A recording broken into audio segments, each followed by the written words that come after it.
episode 18. It's a interesting one because there's only two of us. Some stuff going on. Like, I'm not sure where Mason is. But Sam, he's got a kid to deal with and a ill wife. So hopefully everything's okay on that front. But we are here. That's the main thing. Ashley, I'm back. welcome. Yeah. He's back. We're going to get into your story and how you got into jiu-jitsu, really. But let's start off with, how are you? Okay, now. Yeah, I'm fine. Still good. Same as last week. Yeah? Yeah. Not any real changes. No? No. Nothing happened? Anything interesting to tell us? Not really, just football stuff. And as you said last week on that, it's not really an interest of this podcast. No? Yeah, I'm not sure about the listeners on how many of them actually are interested in football, but I know us three got no interest whatsoever. Yeah. So I'll leave that out. Yeah. On a percentage then, how do you think you're doing? Yeah. Probably same again. High 80s, Yeah. low 90s. Nice. Not bad. Yeah. But you? Pretty good. Had a rough sort of day, as you've been here watching me deal with some shit. But no, it's been alright. And dealing with a bit of a stiff neck at the moment. As you can tell. I did see that. Yeah. Just instead of turning my neck, it's my whole body turning Yeah. to look at you. Yeah, I've just got over one. They're fucking horrible. Yeah. It was like just trying to get comfortable in bed. It's just a Yeah. pain in the ass. Like you try and turn over and you forget your neck's a bit stiff and it just hurts. I always try and like see if I can turn it like I'm through the pain, Yeah. but you can't. No. Like it stops, doesn't it? Like you Yeah. can't just try and force it out a little bit because it hurts. And I find it's like everyone says like stretch before training and stuff like this. The only time I do stretch like is once I've got an injury. Then I start Yeah. stretching it thinking it will help it. But it's like it's too late. Yeah, I'm the same. I won't stretch. I'll get hurt, and then I'll be like, I should start stretching Yeah. and not stretch Yeah. until it happens again. Yeah. It's the complete wrong way of doing things, Yeah. but it's how we do it. Yeah, because I felt like when I was younger and stuff, I didn't ever stretch playing football, doing jiu-jitsu or anything, and I was always fine. Mm. But now, as we're getting older, you do start to feel all them bits more. Yeah. Your muscles just don't enjoy it when Yeah. like you just go from walking around your day-to-day basis and then go into a hard roll or something. Yeah. We'll do some wrestling. Yeah, there's only so much you can take. Yeah, your body's like, hold up, well, we need to warm up a Yeah, little bit yeah. before we do this. We're in our 30s now. Yeah. We can't be doing it. No. But let's start from the beginning. So we've known each other, as we were saying on the last one, probably since primary school. Yeah. At some point in primary school. Lived in the same neighbourhood. There was only really about 5 of us in the village, really, would you say? Around our age. Yeah. Yeah. Within a couple of years. Yeah. As we were quite fortunate that we grew up in a good area. Quiet. Yeah. Where we could play outside without anyone. And this was they didn't really have phones back then, did No. they? It was like it just started coming out. Like I think we all started getting mobiles around secondary school. Yeah, at that yeah. point. And it they were was like a shit, common weren't thing. they? Yeah. Yeah. I think I remember having like a Sony Ericsson or something at one point, and we thought like it was the shit. Yeah, Like, yeah. Having like little MP3 players, It those could like play tiny songs, ones yeah. that had like 40 songs on Yeah. it, and you'd be like, "This is fucking amazing." But Yeah, so back then it was cool where like it had a good group of us that they could go out, play in the fields, make dens yeah, and stuff, and we didn't have phones or nothing, so we had to go round to we each had other's to houses yeah, and ask if they're coming out and stuff, rather than just now yeah, just you sit outside and text them. yeah, But yeah, it was good back then and there weren't any issues really with any trouble and that really, was there, of us getting No. in trouble. I mean, we had issues with like some farmers and that gun in the fields and stuff, but it wasn't anything major. No, it's Because like the average age in our village was it like 70? yeah. It's just old people complaining at youngsters. Like, we don't really have anything to do as a teenager, so we're like messing around in woods, Yeah, climbing trees, and just playing football and stuff. yeah. That's all we did, Yeah, and don't even have a shop. no. There was one, weren't there? I think then that shut down probably when we was in like Leaving. in primary school, weren't Yeah, we, I probably? think so. Yeah, so that was that done. Yeah. So the closest place, if we wanted to go to the shop, it's like a 2-hour walk Yeah, into like Cheveley or something. we ain't doing that. Talking about this stuff makes me feel like one of those old people who sit there like, back in my day, I had to walk like blah blah blah, I had to go to get a drink and Yeah, stuff we like didn't have phones. We didn't have this. But Yeah, like because there's kids there now, isn't there? But it's not the same as it No. doesn't. Like when we was there, they all. I think they got phones and stuff, but yeah, they don't seem to play outside as much. no. That's what we always did.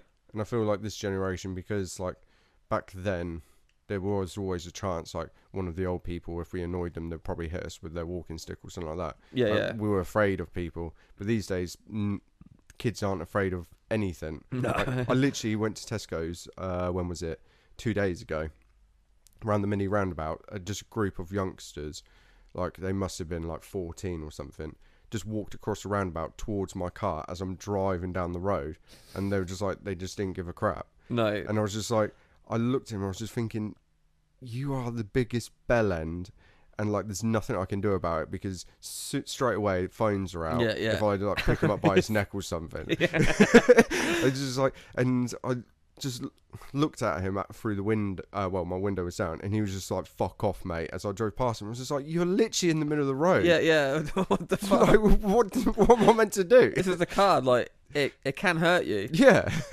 it's just like. But back then, like, yeah, you have like a fear of people, because you know they will probably beat you if you do something wrong. Yeah. And I think that's like, in a way, it builds character, I think. Oh, for sure. And then I think as you get older, you realise that as kids we were little shits and stuff, Yeah. but we wasn't ever in too much of a bad way. We No. didn't ever like harass anyone or anything like that. No. We just kids having fun Just having outside. fun. Yeah. But when did you? So let's get into a bit of the jiu-jitsu side of things. Were you always interested in like combat sports growing up? No, not really. I didn't ever watch any fights. I didn't ever get in any fights at school. There's probably a few, but they wasn't ever skilled fights, was it? Skill fights. But yeah, that's why it's quite weird, and how I think it did shock a few people. Because did you like any of the WWE? Because I know your brother loved it. He still fucking does. I hate that stuff. Because me and my brother's like, as you know, Yeah. we were like always on the trampoline, messing around, thinking we're doing that sort of thing. But I can't remember if you ever were interested in it. I played the games on like a PlayStation as a kid and stuff, but I couldn't ever really get into it. No. But I still don't get how people do. It's as adults, as kids, I can see it, but as adults, I don't. I fucking hate it. But yeah, I think it was quite a shock to people who I knew, that when I said I signed up for that fight and that. So that was your first time actually doing a combat sport, was like the MMA, wasn't it? Yeah. Yeah. Yeah, I signed up to the fight first and then started training. What made you sign up to it? I didn't want to be the only one that didn't do it. Because it was like, was Jack doing it the first one? Yeah, me, Jack, Sam, Stephen, And Simon. yeah. Yeah. And I was like, I can't be the only one to not do it. So I was way too fat to do it back then. Like, I would Yeah. need to lose a lot of weight to get in any sort of shape. you'll be in a high class weight. Yeah. But yeah, we got into that, and I think I'm happy I did do it, because I don't know what I would be up to now, like sport wise. Do you think you'd still be doing football? I'll probably still be playing football, yeah. But yeah, it's good to get into, like, and everyone who you meet doing it and stuff, Yeah. it's quite cool. Because I think like our main friend groups now that we socialise in is just people through jiu-jitsu, really, isn't it? Yeah, like obviously we still got Jack, Sam, Stephen, Yeah. and that, but as adults, like you go your own way, don't you? Like Yeah, you find little groups that like yeah, fit to your lifestyle almost and what you yeah, do. yeah, exactly. So, and because we see them more at training, Mm. so you kind of get in that group, Yeah. which is because you've all got that weird thing in common, don't you? Yeah. So how did your first fight go? It it it doesn't look good, but You can find it on YouTube, can't you? yeah, yeah. So if anyone wants to watch it, yeah, Ultra MMA. Ashley Reynolds, yeah, Yeah. have come up. I've got two, but you can see how much I improved from the first one till this second one. Yeah. So that I was quite happy when I watched that progress, but I was just happy to get out of there. The first one, I had my fucking friends and family there. We booked all the how many tables did we have there? It must have been 3 or 4, wasn't it? The first time. I can't remember now. Must have been something like that. Yeah, probably something like that. Yeah. And it was like a suit and tie event, wasn't it? So Yeah. it's all quite flashy. Mm. I'm like, when it was over, I got so fucking happy. Like, Yeah. that's it, done now. Did you have many nerves going into it? Not as much as I thought I No. would. It's more because when you're in the place, because we had to get there early, you're with your all your friends and stuff, just having a good laugh and joke about, and that's alright. But it's not until you've got to warm up, like I think they said, like 3 fights ahead. So we're doing some pad work and stuff, and then when your name gets called, you're fuck. It's mad because you kind of walk out to the place with the other guy who you've got to fight. So, and it's it's fucking mad, and I just thought I'll have a laugh. I got no expectations at all, so we got to choose our walkout song, and on the first fight I chose I want to lick you up and down, but I don't think because it's so loud in there you didn't really hear the song that well, but I thought that was fucking funny. But yeah, I got him out first round, choked him. Nice. And guillotine, I think it was. So with the Ultra MMA, you get given how many weeks of training? Oh, I think it's 8 weeks of like 2-hour sessions. Okay. Or 2 1 hours. But you decided to get extra training, didn't you? Yeah. And that's where you first came across Newbury BJJ. Yeah, because when we spoke about this last week, I couldn't think if I started that after the first one or not. Because I fought that one in April, but I don't think I started jiu-jitsu To the second one. till like August, September time. No. Then I had the second fight in November. So Because was my brother Sam training on your first one round jiu-jitsu? And is that how you found Newbury BJJ? it could have just started, I think. Yeah. That's how I started is through him. But yeah, saying that, I think for the first one I just did stand up. Yeah. Yeah. Thai boxing and that with Ian. And that was sick. I loved doing that as well. Mm. But once it is good when I kept doing that for like a couple of years, but when I started doing jiu-jitsu, I was doing them both, but I did find it hard to improve on either one. No. But it did work out well for the second fight as well, where to get that training in. If others don't want to train more, Yeah. that's their issue, isn't it? Yeah. Like you use your initiative and thought like, I want to make sure I do well this one. I know how like nervous I was and like what the training was like, and you wanted to get those extra hours just to put yourself in front. As Because as I far as felt like, you were aware, like the person you'd be fighting could be doing the same thing, going out yeah, getting extra training. yeah, because we didn't know anyone really. No. So I thought going in that one, I was like, well, I've done one, so this one I'm sort of going in there as like a more experienced one compared to everyone else. Yeah. So I was like, just kept training, and when you got something to train for like that, you're proper on it. Hmm. So, and that was fucking good, to be fair, because they done it by weight, sort of. It was like a roundabout weight. It wasn't an exact weight that you had to hit. They just found people that weighed as near to you as they could. Yeah. So when we was training, I was training with Stephen a lot because this similar size, and then we got put in that like just a smaller group. But I just kept training with Stephen. I think a lot of the time I didn't really train with anyone else there because I wanted to keep all that secret, really. Didn't you, for the second one, you tried to sort of like not show as much as what you Yeah, I wanted to try and keep it quiet. Yeah. Like what you knew.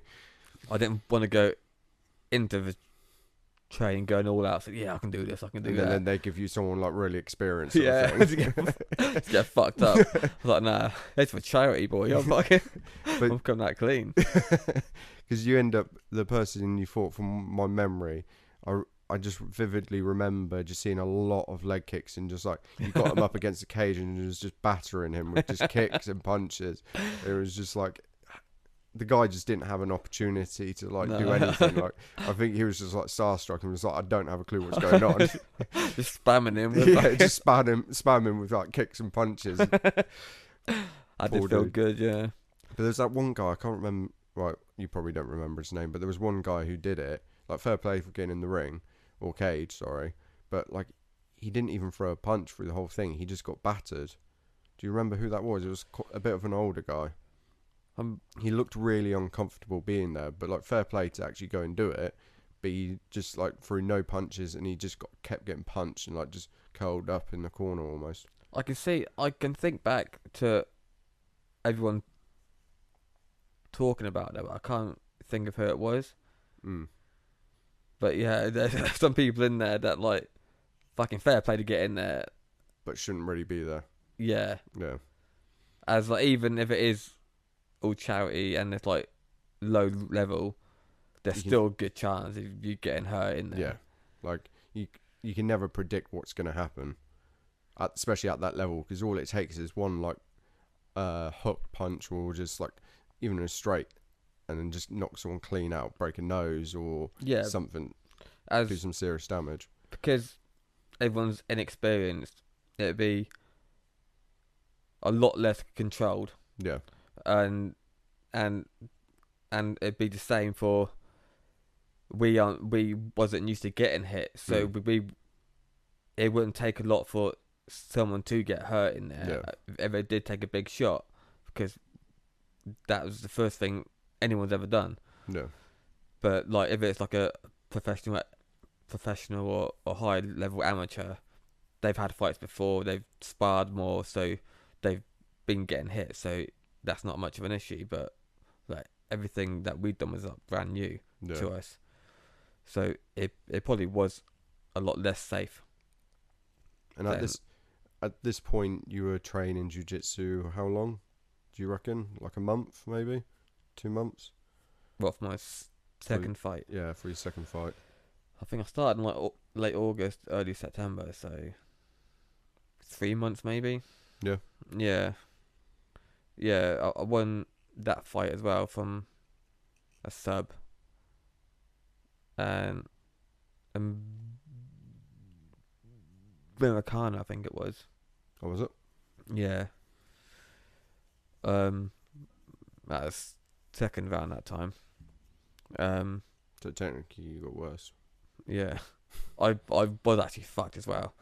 Like The other guy, I don't know how he survived. Like, just kept getting battered, and he just kept pushing on and just wouldn't give up. Yeah, fucking fair play to him. Yeah. Yeah. I see him after the fight, and he had black eye, a bit of a black eye. Didn't look too bad. His eye was a bit bloodshot. No. And he said, "Right, this is my partner, this is my girlfriend." I was like, "Right." Just that awkward moment. Yeah. Just like saying hello. Yeah, I thought that was awkward as fuck. Yeah. But like, you did walk around like, yeah, I'm the shit. I'm legit now. Yeah. Who's gonna fuck with me in town? I'm him. I'm that guy. I was Yeah. walking around with a hand wrap still on. With the medal around your neck. Yeah. But yeah, it was good. It was a good experience, and I think we spoke about doing it a few times, didn't we? Like in like conversation, but it takes up so much of your actual training now, and there's no point in us doing it now. No.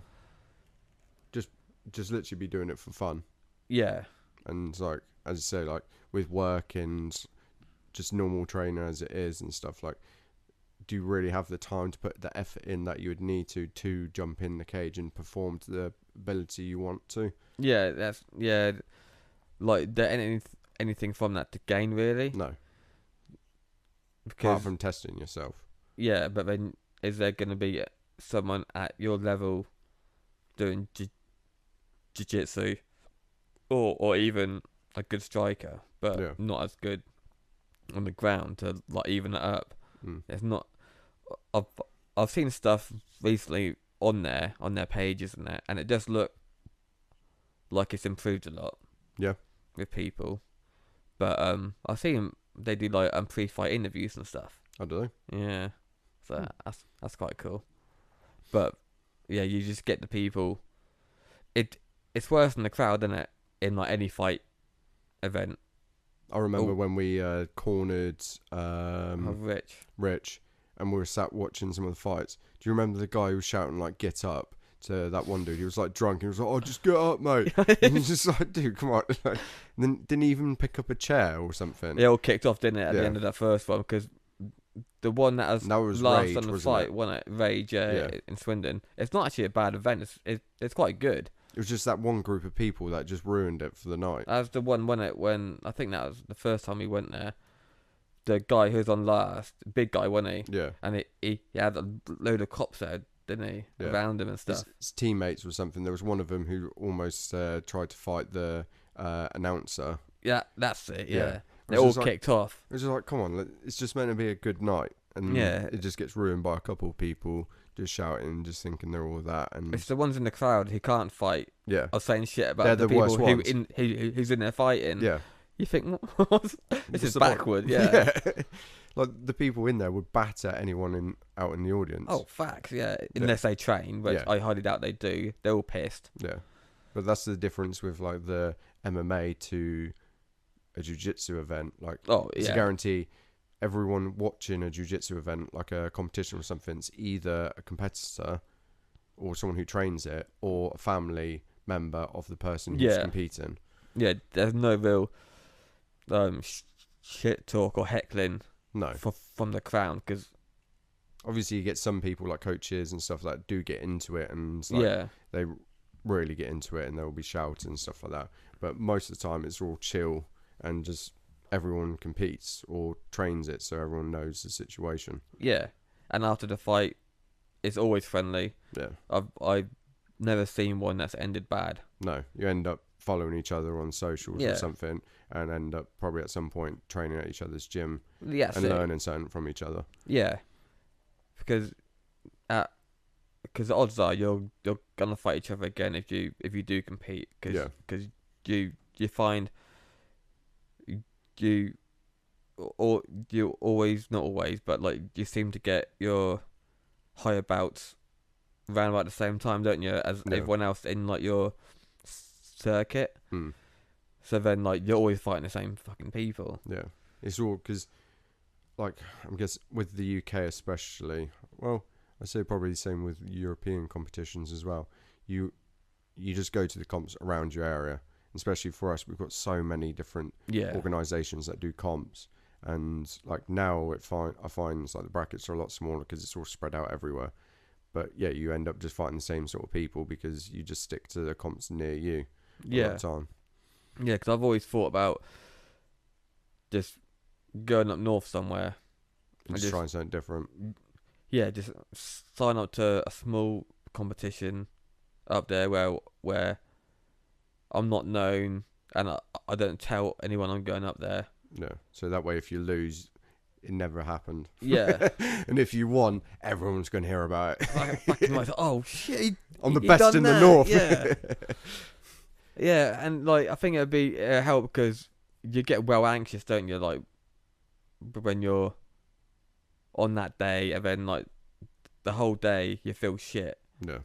Where like it's and everyone time and stuff, and then like everyone in your corner, which is good, saying, "Oh, good luck! Like you've got this, you smash it." Yeah. That just makes it worse. Of like how anxious you are, just when you're on the mat, it's mad. Talking about anxious, how long were you training for when you did your first comp, where you end up versing Vic, wasn't it? Was that your first comp? No, it wasn't my first. Second? That was one of my last. That was my last until I got blue belt. Oh, was it? That's white belt, yeah, because there's like fourth stripe, and then we got a blue belt not long after. Yeah. But how many comps did you do before that one? My first one, because at that point, you and me, we sort of got really into it because we were like trying to get sponsors. Yeah, we were training all the time. Yeah. Like all the time, weren't we? Yeah. The first comp I went with Sam. I'd done. Because I remember going to Daniel watch Strauss's one. Ah, okay, yeah. I remember going with you and Sam to, I think, was it Bristol? That was before I started training, or I think, no, I must have been training about a month or two, because I went to watch you compete to get an idea what like comps are like. Was that like the second comp you did? Trying to think. Because it was run like absolute shit. Oh, that one. Yeah. Oh, fucking hell, yeah. Oh, yeah, that was awful. Like, I think that was Bristol. Was that the second time you tried competing?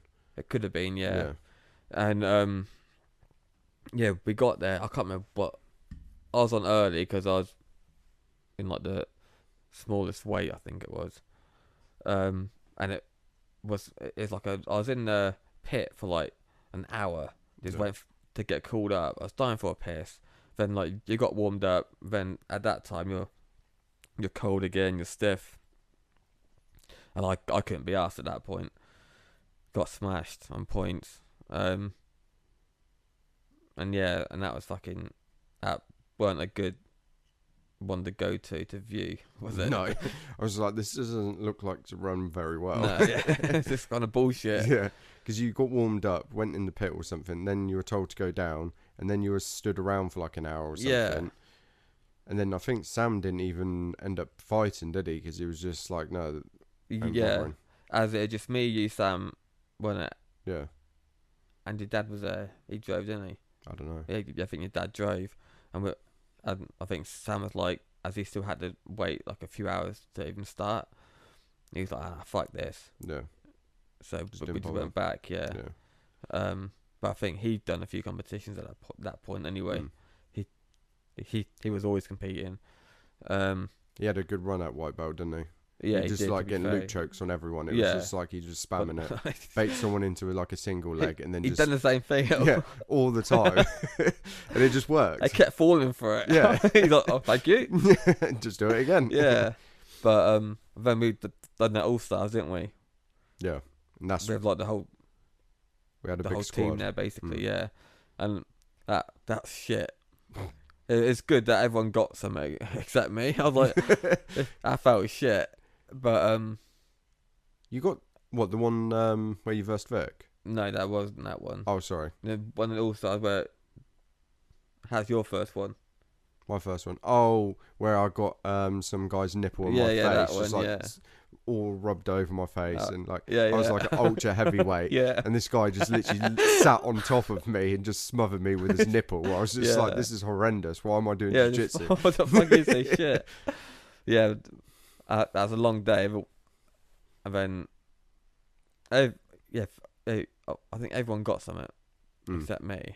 I managed somehow to secure 2 gold medals out of one fight. winning. Was it one fight? No, so I lost and came third in the gi, and then I got I managed to redeem myself and got gold in the no-gi. Oh, that's it. But Yeah. for some reason, somehow I managed to get given 2 gold medals Oh yeah. for it. So like I gave one to Bernie with a Yeah. little message on the back, and then Yeah. kept the other one. Yeah. That. Then we all went out for food after, didn't we? Yeah, that was a good day. Yeah. I think that now is good. Apart from obviously you didn't get anything. Yeah. But like from that, I was like, "Fuck! I've got to win something." No. And then I'm not sure how long after it was, but I signed up to the one at Southampton. Southampton. Which one was that? That's when you come along to coach me. Oh yeah. I Was got that the silver in was that it the one. college or the uni or That's it, something? yeah. Yeah, I got Because your brother went as well, didn't that's he? it, yeah. I got silver in that one. I was like, thank you, I've got something. Yeah, got a medal. Yeah, Now I'm on a roll. yeah. And that felt good. And then I think we done Daniel Strauss one. Yeah. That was Road good. to Valhalla, was it? Yeah, something like that. Yeah. That was a good comp. That was. Because I remember both my brothers were competing as well. Oh But- yes, Simon went, didn't he? Yeah. But then on that one, we were in Cornwall for a holiday. So me and Simon would practice at the campsite. Yeah. Some stuff on the grass and all that. As Right. we Because the day we got back was, I think it was the day after we got back, we had that competition. Yeah, that's it. As I cut loads of weight, and I think you did as well, didn't you? Yeah. Yeah, because we was training all the time up to that fight. You and me, like, we were addicted to watching those numbers drop on the scales. Yeah. And, like, just training hard and just as much as we can. Yeah, fucking hell. We put a lot of time into jiu-jitsu back then. Oh, we did, yeah. So much. That's like all our time went. Other than when we was at work, that's all we done in our Yeah. spare time. Literally train every class at Newbury, get extra classes in at Basingstoke. We Yeah, even yeah. were getting privates with Jack Brickley, weren't we? Oh yeah, we did, yeah. Yeah. And we done one comp class, didn't we, with Tom? Yeah. That was quite good. But yeah, fucking that was a good comp. I won that one, got gold in that one. You got silver, didn't you, in that one? believe. Yeah. Sam You got a gold. nasty Kimura, wasn't it? Or no, someone was getting a footlock on you. Yeah, Daniel Strauss as in the looked at it and he final, was just like cringing his face. I was like, fuck, I'm in the final. Fuck this. I think I was up, or I was doing alright in it, and I was like, I can beat him. I'm not gonna tap to this. Fuck Yeah. it. Then what did I catch him with? Kimura, I think, wasn't it? Come or something like that. Yeah. Yeah. And it was a sick picture, wasn't it? Yeah. That I was like, oh, fucking nice. And that felt good going up and getting that. No. That was a good day. And then after that was the comp at Four Stripe. It had to be, yeah. Yeah. Which I always thought, like, I hated competing at, like, when you're the last stripe on your belt. 'Cause it's like, you feel you Pressure. have to, Yeah, you have to perform. win. It's like, I'm at the end of this belt, like, I should be, like, top of the podium, doing well. And That's it, yeah. Because you put it in your own head that I'm four stripe. If I win this, I'm getting my belt. yeah, There's no doubt I'm getting the belt. yeah. And from anyone else saying anything, it's just in your head. Yeah. It's all you. Yeah. So then you think, oh fuck, if I don't, I'm not getting it. Yeah. I've got to do it again. Yeah. Because I remember when we were white belts, we were always like, because we were training so hard and so much, we were always like, oh, I think we're going to get stripe in like maybe a week or two, like, because we've trained really hard. It's been about 3-4 months and like stuff like that. We were like, I remember we were saying stuff like, oh, I'm not thinking about it, but it feels like we're going to and stuff like that. Yeah.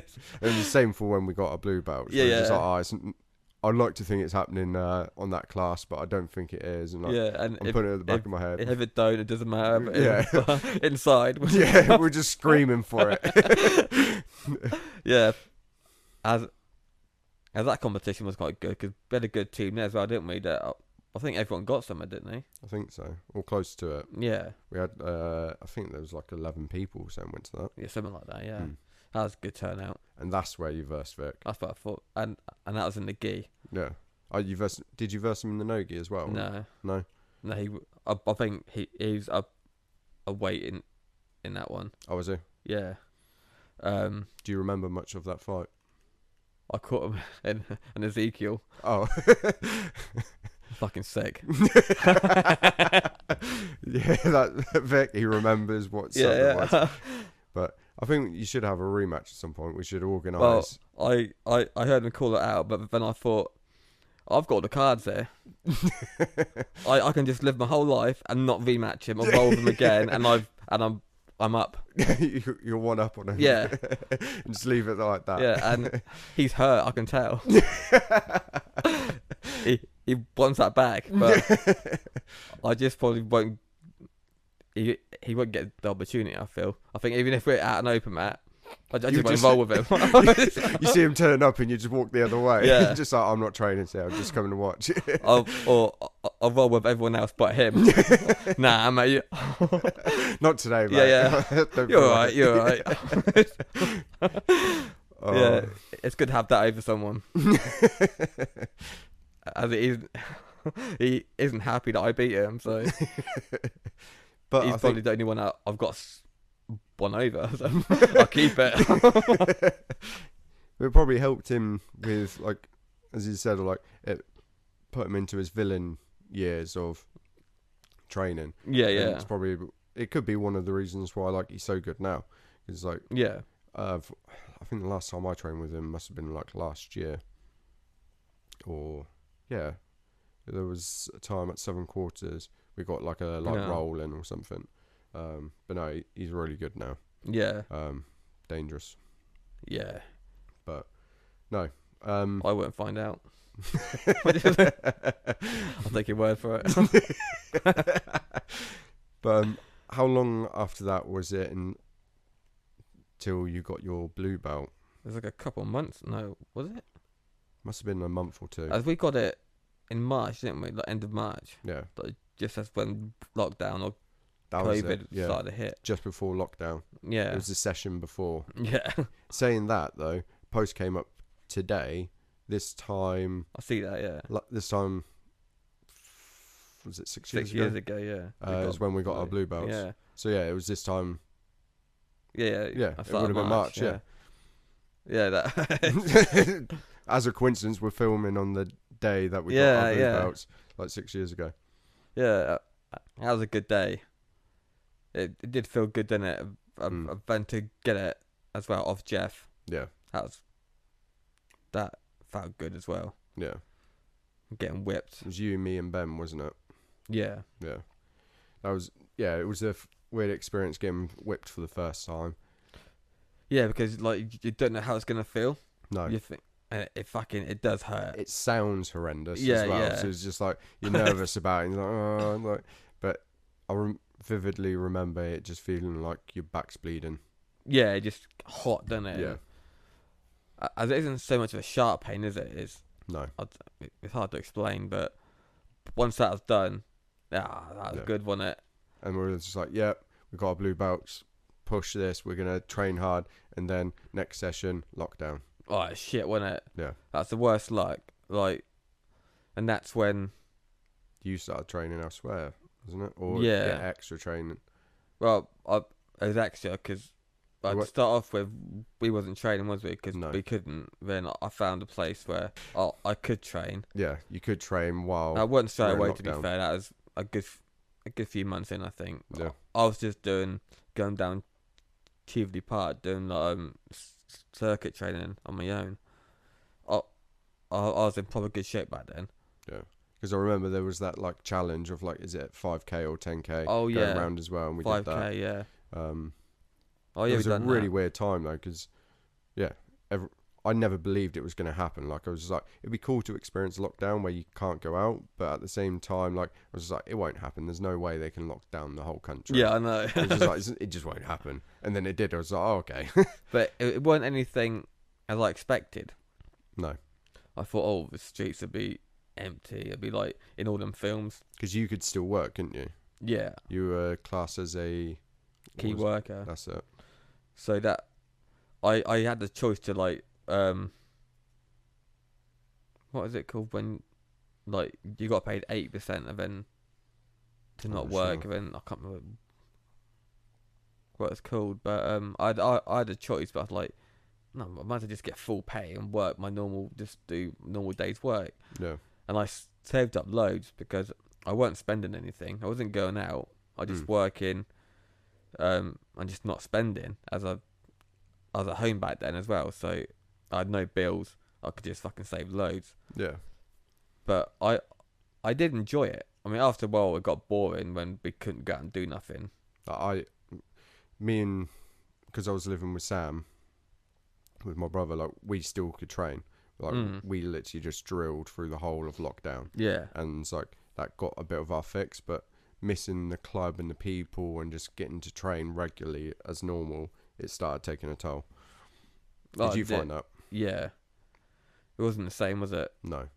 But then you were getting extra training in your mate's garage, weren't you? At some point. To start off with, yeah. Then it went to a club. Yeah. And that was good to start off with. But yeah, all I was doing was just getting roles. I wasn't training anything. There wasn't specific. like classes or anything like that. No, not really. It's still good. I couldn't complain. No. But yeah, then I eventually joined them. When because we did an in-house competition, didn't we? Yeah. At Blue Belt. Was you training with them and with us at that point? This is after lockdown. Yeah. I think I was training. I was still under you lot, but I was training there as well. Training, yeah. Yeah. So we done that. That was quite cool. That was our match. Like, I always remember it because I had an ankle support on because I'd just blown my knee, my ankle out. Can't remember how. I think it was just in training. Someone got a foot lock on it, or it might have been another competition that we had been to after lockdown. We did a comp and then did in-house maybe. Yeah, I can't remember now. But I remember, you at that time you were all about toe holds, and it's like we're both trying to toe hold in each other like all the time. And we do this in-house competition, and you just latch straight onto this ankle that's like injured and like throbbing. And I'm just like, there is no way I'm going to let this little prick tap me with toe hold. And somehow I managed to see an armbar and like backstep into an armbar. And I didn't expect that. No, like, fuck. Nor did I. Like, I kind of saw it. It was like, if he holds on to this, which I know he's going to do because he really wants it. It was like, I had the grip. It wasn't on, but like I had the grip, and it's like I just had to to like adjust somehow. Then I've had it. But I was holding on to the back of your gi for dear life, like, trying to not let you extend or anything. I was like, this is hurting, and if I make any sort of movement, it's going to get a lot worse. But that was a good day. It was, to be fair. Was that the first in-house comp we did? I think it was. Yeah. The club run. Yeah, and they've all been good since. Yeah. I didn't watch the last one, but I've been down to all the others, I think. I think we're planning on doing another at some point, like a quintet one again. Which would be okay, fun. Yeah. That's all cool. This is my favourite rule set to watch and spectate. Like, I think it's great. I love it. Yeah, it's a lot more entertaining than just seeing two people go at it for like 10 minutes. I think that's what CJI is doing next, isn't it? Yeah. A quintet. Yeah, that'd be good. Anything they do would be good, I think. Yeah. Because they'll put their own spin on it. But yeah, how did you find your blue belt? What was blue belt like for you? It was a fucking long time. I was there for like 4 years, I think. Because that was when you found out you had cancer as well, wasn't it? Yeah, but like... What were you, like a 2-stripe at that point, or 3? 2. I only ever got 2 stripes on my blue, I think. Oh, did you? Yeah. Skipped the I could have others. been 1. Yeah. I was like, thank fuck that's done. But yeah, because I felt like I improved quite quick to get my blue, and then it sort of plateaued. It didn't help with COVID and stuff. And then I joined a new gym. I just couldn't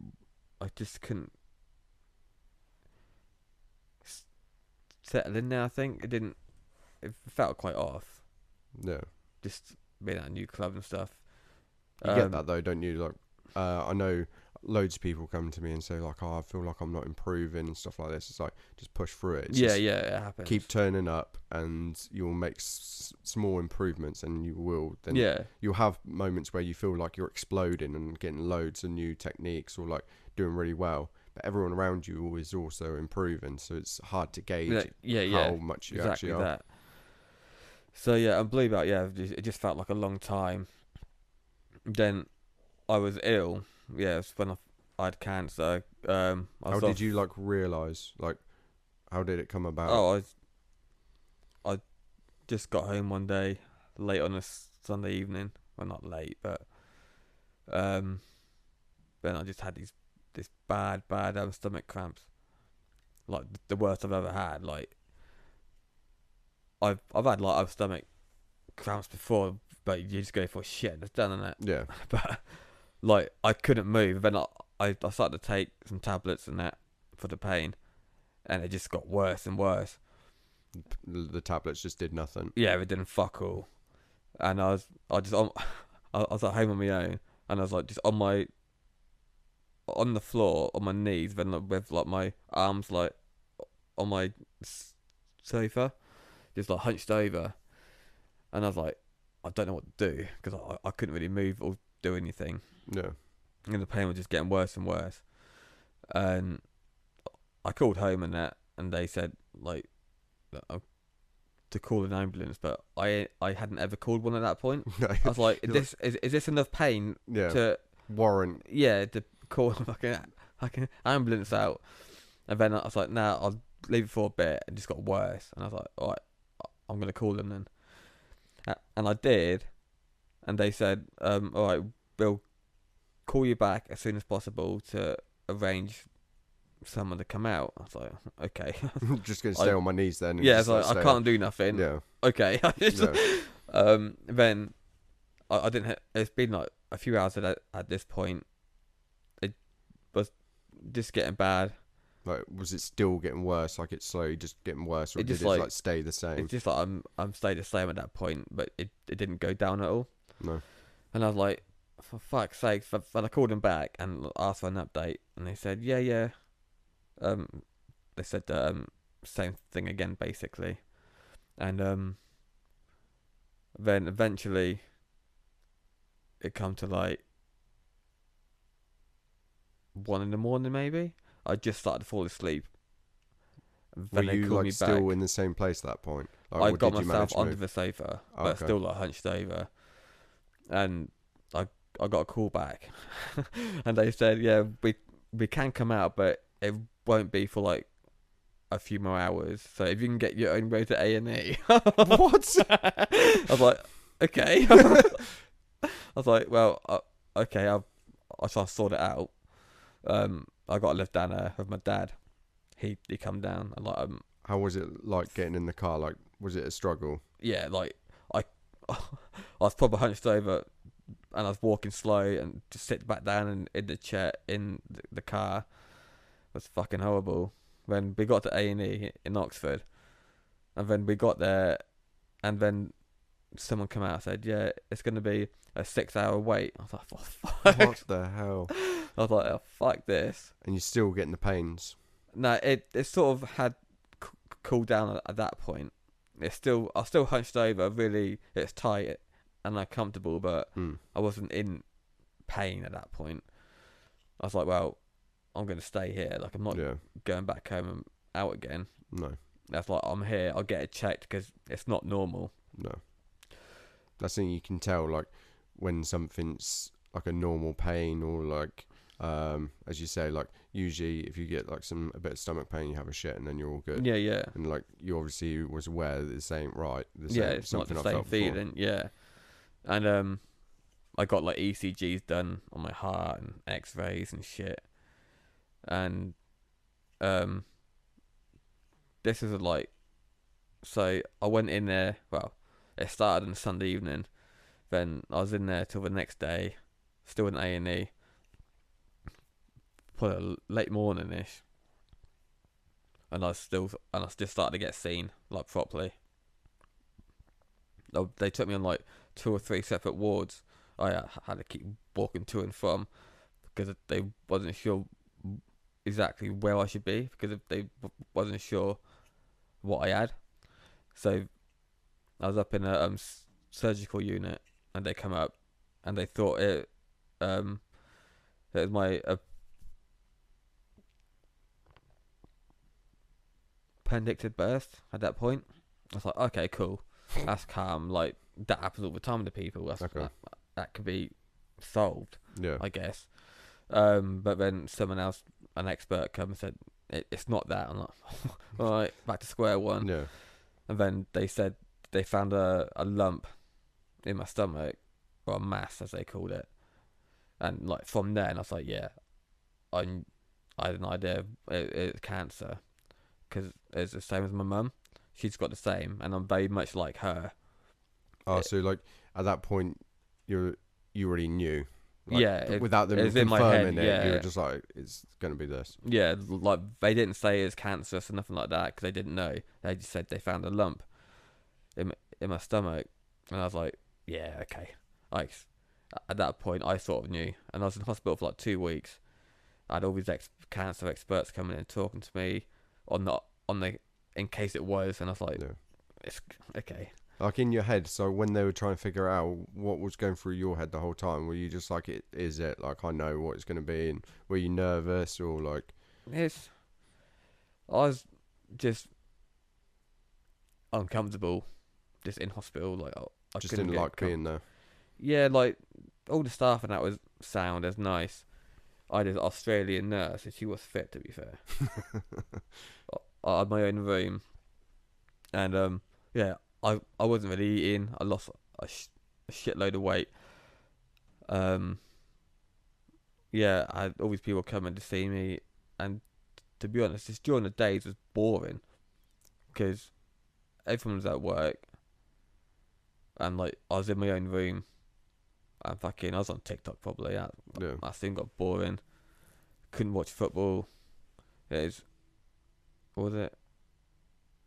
Was football even on at that point? It could have been end of the season, but I can't remember. But it was, yeah, more than anything, just boredom in hospital. Yeah. Then I always had every day someone come up to see me. My dad was there every day, I think, and in the day, I think, or mum, she came up in the evening with dad as well every evening. But you come up, Sean. Was that once you found out it was cancer at that point when me and Sean came up? I can't remember. I can't. I remember you being in that room at the end of the corridor.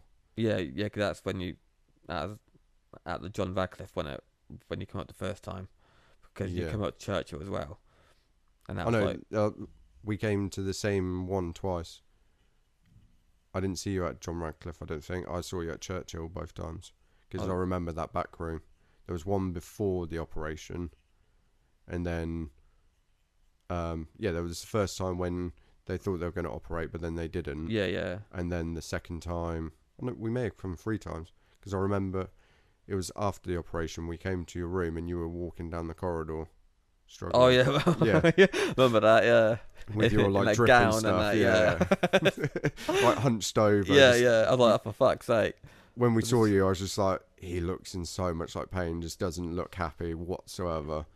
I think at that point you just like, just get me the fuck out of here. Like, yeah, that's after because after the operation, you're absolutely done. I'm skipping it. Yeah, like obviously all my core got cut up, but I wanted to stay in hospital because I felt shit still, but I didn't want to be there at the same time. But yeah, when I was at the John Radcliffe, then in about 2 weeks I was out. Then I got they had a test done. It's like a keyhole thing where they like cut bits out so that they can test it. An operation? Like, were you under for that? No, they numb the area. And what did that feel like? Like, did you just not feel anything? Well, they numbed the skin.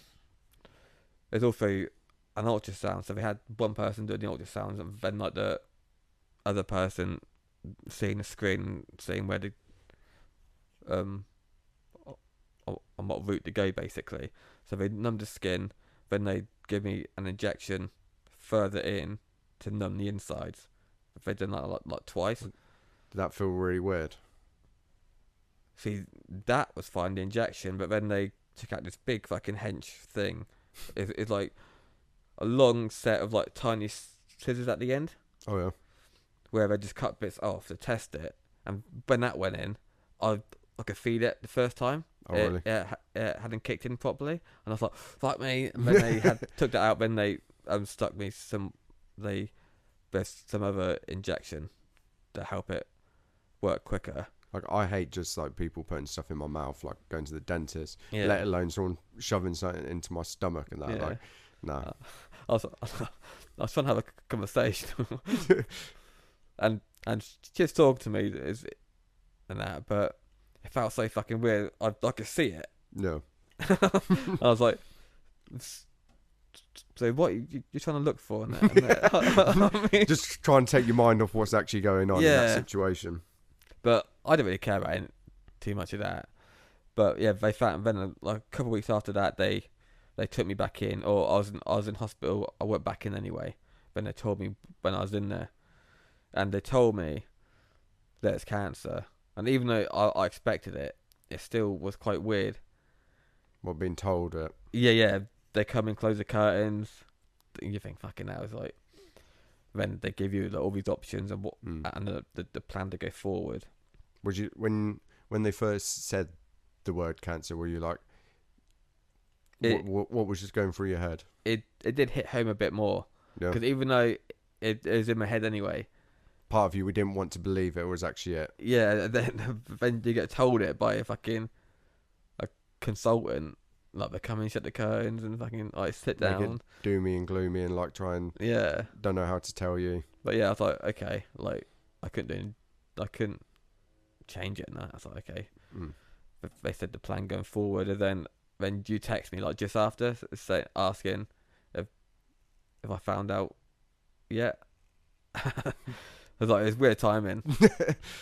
Just a Then- weird coincidence. Yeah, then I said I just got told, but I'll text you in a bit. No.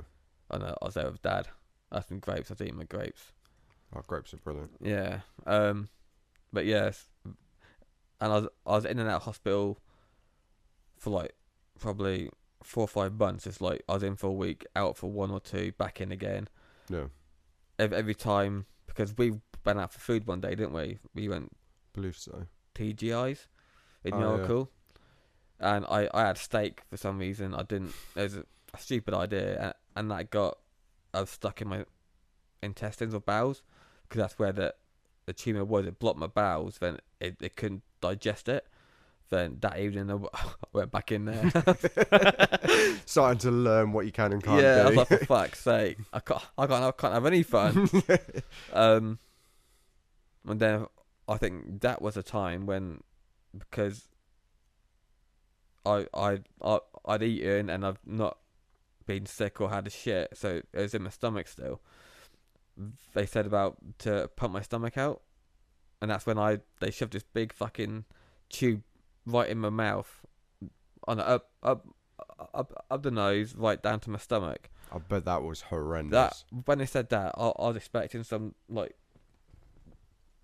that size. Oh, well, like a little cable. Yeah, and the fucking this hench tube. I was like, fuck off! I was like, I've got a big nose, but Jesus, you're taking the fucking piss here. And they shoved it down, and they give me like something to hold underneath my chin in case I was sick. No. That was the fucking worst feeling. That's probably worse than having the cancer. Really? Yeah, just So they feel like going up your nose, and then in like down your throat, and then like you could feel the tube the whole way down. Fucking horrible. So you would say that's worse than the actual operation? Uncomfortable wise. Yeah. I'd As want I to be could put to sleep for something like that. Like, Yeah. As I could feel everything, and they said to keep it in there for like a day, and I was thinking, fuck off. I was like, I've had hardly anything to eat, and I can be sick. yeah. So if I'd rather be sick than Yeah. have this fucking tube down my throat. And it didn't really get anything up, but like stomach acid. And I was in there for like, I had it for like half an hour, And I was like, Was it uncomfortable the whole time it was in? yeah, like you couldn't get comfortable because it's like hanging. It had like a pressure to pull down your nose, so they like tape it on your nose so it's not hanging Oh, okay. down there. But then you just got to like, hold the bag and to give the slack, so you're not. There's not. There's never tension on it. It was just fucking horrible, and like yeah, you could just feel it in your throat going down. Like you got something stuck in the back of it or Yeah, something. it's fucking horrible. And I was in there with my dad, and I said I'm gonna call the nurse and say to take it out. And he said, hold it and try and keep it in there for a bit longer. And I did for like 5 minutes, and I was like, nah, fuck this. Called him over. I think he's like a trainee guy or nurse. I said, look, have it out. Like I don't care to take it out. Then he convinced me to stay in there for a bit longer. I was like, I will, but I guarantee you, I'll ask you again in a minute to take it out. If nothing happens, it's coming out. Yeah, and I did. He come over. They took it out, and as they're taking it out, like you was just sick because it just your gag reflex and that. I was like, but once it was out, I was like, thank fuck. Yeah. But I knew I was gonna get in trouble the next day from like the surgeon. He come round. They do rounds every morning, and I was like, here we go. He said he wasn't happy with me. I was like, mate, I don't care. I couldn't give a fuck. You have that tube in there. there. I was like, I'm not having that again. No. He said, well, if it gets worse, you might have to. I was like, we'll see. The rest of the day, you're just trying to make yourself sick in the toilet. Yeah. Because that, and everyone I told about it, they all agreed with me, saying, yeah, I wouldn't have that done either. No. I know it's when you're there and it's important, but I was like, nah, fuck it, I'll just be sick if I have to. But yeah, then eventually I got back to training after like. How many months do you think it was after the op? Probably 10. Oh, because you had to take it easy, didn't you? I mean, the first time I went back to training, and I was thinking, fuck, I'm gonna be like shit, like no cardio, no technique timing, and nothing. Because you were taking it really easy, making sure no one puts like pressure on your stomach. Yeah, I was only training with certain people. Yeah, and they was all good with it. And then I started to get more confident, started training again. Because were you on chemo tablets at this point? Yeah. Yeah. Yeah, so I was taking them every day. I am still. But I was like, that's not too much of an issue. I'd rather that than go through like chemotherapy. Yeah. Because what was the idea of the tablets? It's to help shrink the tumours. Yeah, so because chemotherapy doesn't work on this type of cancer, these chemo tablets, they shrink. They find the tumour somehow. Fuck knows how it works, but they shrink it down. Because the idea was, because when they found it, I had 3 in there that they found on the scan. The one that's causing me issues was like 10 centimeters big. It's like a golf ball, like bigger golf ball. With a 10 centimeters, probably like that, isn't it? That's like a tennis ball, then. Almost. Yeah. Maybe roughly, just to give people a scale. Yeah. Yeah. In your stomach, where like all your intestines are, where that's all clamped up anyway. Yeah. No wonder you're in so much pain then. Yeah. As was all getting pushed in. And then so the idea was to shrink them down so the operation would be easier and a lot less risk. Otherwise they'd have to cut out a lot more than what they'd like to, and then I'd have issues further on in life. Yeah. And stuff. Which they did work. I think they got it down to like 2 centimeters. Oh jeez. So that dropped down a fucking huge amount. Yeah. As they said, this is probably where it's going to be max. Yeah. So this is our time to take it out. But prior to that, going back to training, I felt I improved faster in that period. Well, because you were focused on learning stuff. And well, I think I didn't care as much. I was just doing it to do it. I wasn't doing it to get better, to compete. It was just a fact to train again. Yeah. Did you find the training during this period, like being able to train, really helped with just like not thinking about the cancer and it's like just focusing on other things, just being more positive? Yeah, like I'm not really one to Mope. mope anyway. Like No. when I was at home, I'd be bored, but I wouldn't ever get any fucking Depression or depression anything. or nothing. Yeah. But it's always good to. I come down and watched a few times when I wasn't training. But yeah, it's just good to get back to your normal life, Yeah. and that's what. So yeah, I felt I improved faster with just technique. I didn't have good cardio at that point or nothing. But then when the operation was coming up, I felt like I felt good. Mm. And I had a feeling I was going to get my purple belt then, and I was like and I was kind of hoping I would, because I did think, what if I can't train again after the operation? Yeah. At least then Because you were I worried got the purple. there was like a potential you're going to have one of those bags. Yeah. And you were like thinking, how am I going to train with that? Yeah. And we found that video of the guy who trains with it with the gi on and stuff. Yeah. So I did think that, like, fuck, like, because what if I can't train again?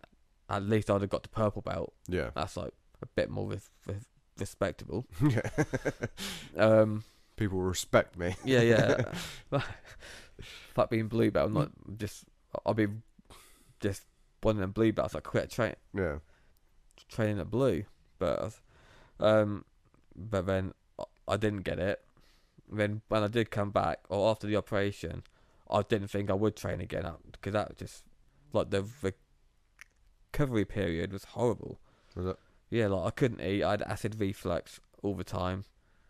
How long did it take for you to like feel some strength in your abs again? Because like when we saw you after the op, when me and Sean came in to see you, like you were like hunched over. You just looked like you don't usually get really depressed. Like ever since I've known you, you've always been quite a positive person. Yeah. But then you just looked fucking like you were done. You were just like, get me out of here sort of mood. I just done with talking. I just want to like get out. Yeah, because I wasn't like depressed or anything, but like it was just pain and uncomfortable. Where you couldn't even get comfortable in the bed, really, could you? No, I was in there for a bit, then I switched to the chair. I felt sick the whole time because I had this acid reflux just there all the time, and they told me to not be sick, but I was like, I'm not having that fucking tube down my throat again. No. So, as I did have it in for the operation, but I was put under. Yeah. So when I come out, I was out for a day. I was in ICU, and I had it in, but I was still out of it, so I couldn't really feel it in there. Then when they took me back to the normal ward for a day, and I was back to normal. Like I wasn't fucking on all them pills now, well, high basically. I could feel it again. Yeah. And I was like, I told the nurse, look, you please take it out. Like, it's horrible. Then they said to keep it in there for a day, and then we'll see. I was like, okay, fuck it. And I was moaning. I had Jamie, Charlie, Kaylee down and all that. My dad, my mum, and I was moaning the whole time. So, fucking, I guess they didn't enjoy their time there. I was moaning the whole time. And then when they do their rounds in the morning, I asked them to take it out, and she said yes, and I was so fucking happy about it. I was like, thank. And then they was about to walk out. I was like, oh, excuse me, take this out. She's like, oh yeah. I was like, yeah, fucking forget about that. Does it feel good for it coming out, or like? Oh no, because you said that you were sick. It coming out the first. The first time I wasn't sick. I didn't think that time, but it's like you feel like gagging still, but once it gets out, you think like, oh. Yeah, that relief. Air's coming in, and that's fucking nice. But yeah, the recovery was for that was horrible. But I didn't ever think about that, like, going into the operation. No. I just thought, just get it done, and that'll be it. Yeah. I didn't ever think about that. Then it happened. It's like, oh, fuck. Mm. I think I was in there for just under 2 weeks. Or 2 weeks. And it's fucking boring. It was really hot. And I was in my own room, and they've got these hench windows there, which it's like a greenhouse in there. Fucking sweating. Yeah, and it just wasn't great. Wasn't pleasant. No, like, I wasn't eating nothing. I had like the nutritionist come and see me, talking about food. I could only eat like blended up food. Okay. So that was fucking. So when I got home, I just like had like soup, just things like that. I ain't got to chew, or I ain't got to break it down to eat. Then yeah, when I How long did it take for you to, after the op, to get back to training? probably 6 months or so, I think. Was you nervous to like try and train again, or were you like, I was, yeah, because I was just thinking, what if it all the stitches just come out and then like, almost like insides come out, yeah. It's just on the mat. what do you do at that point? Yeah. Try and stuff it back in, or just be like, oh well, it's happened now. Yeah, then Wait you got to for clean it. the mat, yeah. 12 hours for an ambulance. Yeah, Yeah, that's sitting it. A&E for another Just 6. all my chest is on the floor. Yeah. But yeah, the same again. I only roll with certain people to start off with. People like you really trust and Yeah, are aware of your situation, sort of thing. yeah, that I could just roll around with, basically. But it Yeah. wasn't a roll. We just get back into rolling. Mm. And then I went to that open mat, didn't I? What, the one in Newbury? Yeah. Yeah. And that wasn't long after I come back. And I had some good rolls there. Then that's when I first met Chris. Chris. Lane Deckers. Oh, the one from Basingstoke, yeah. Yeah. That's the first time I even seen him. So I think I remember this. yeah, and like I got smashed. And he didn't realise, did he? He didn't know, no. No.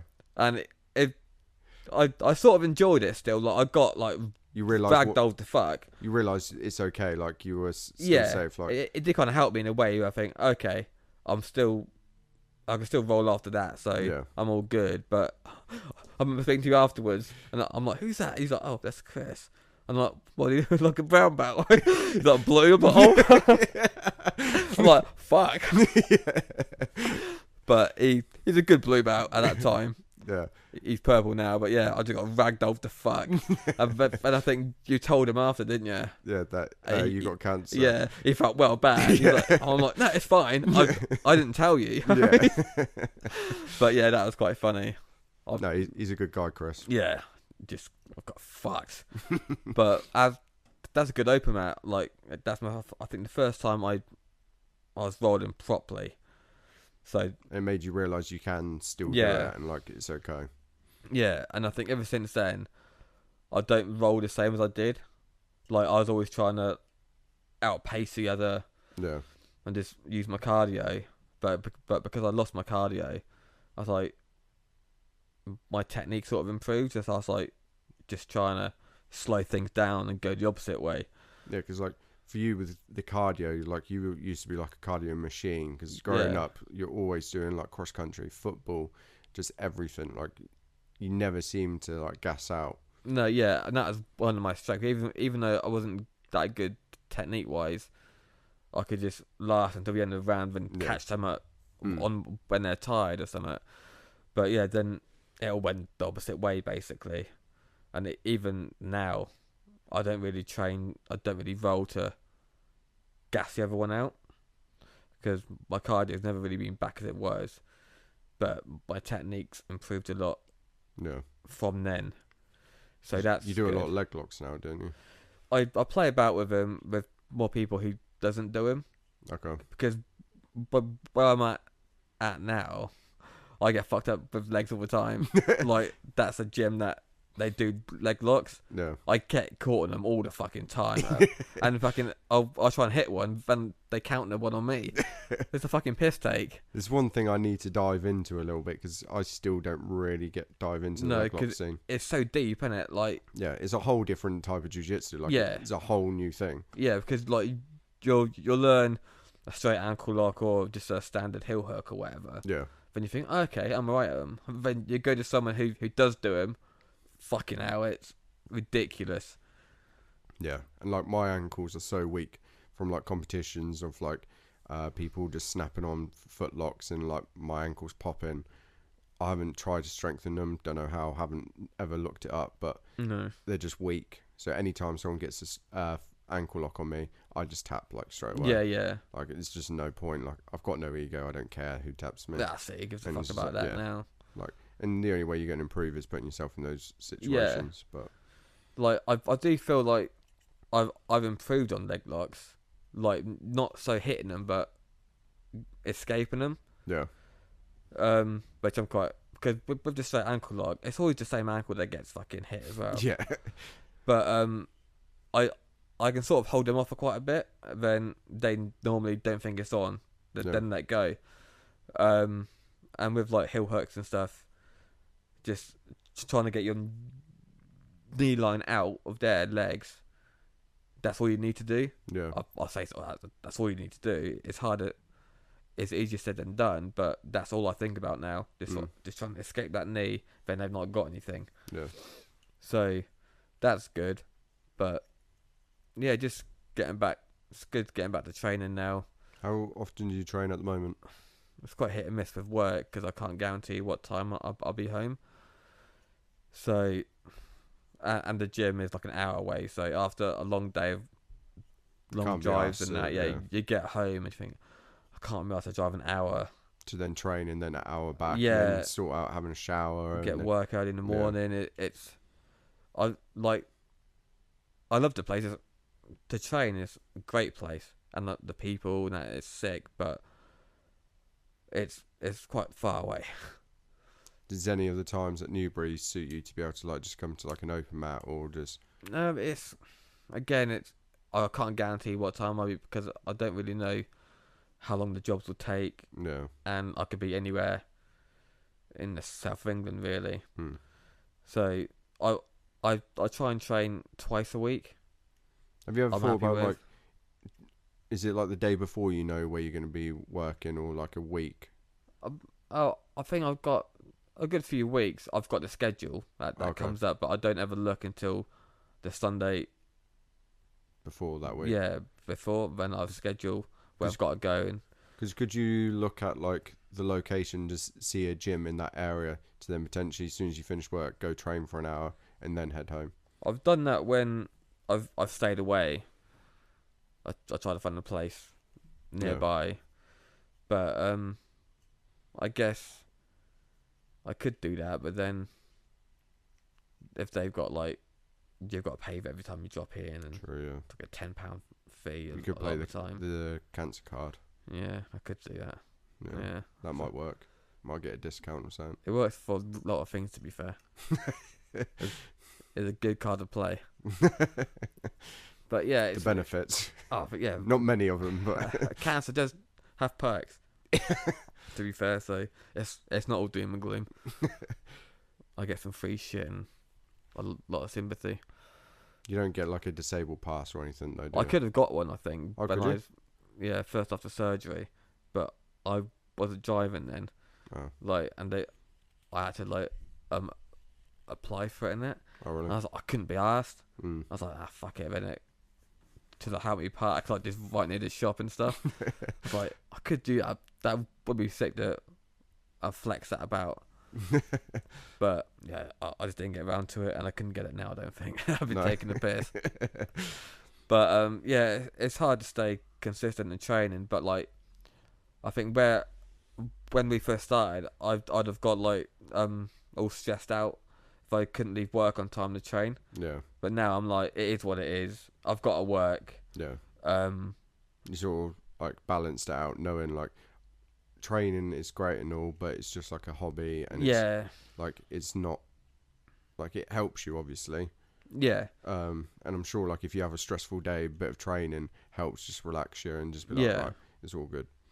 Oh yeah, exactly. It's good, but when I'm there and stuff.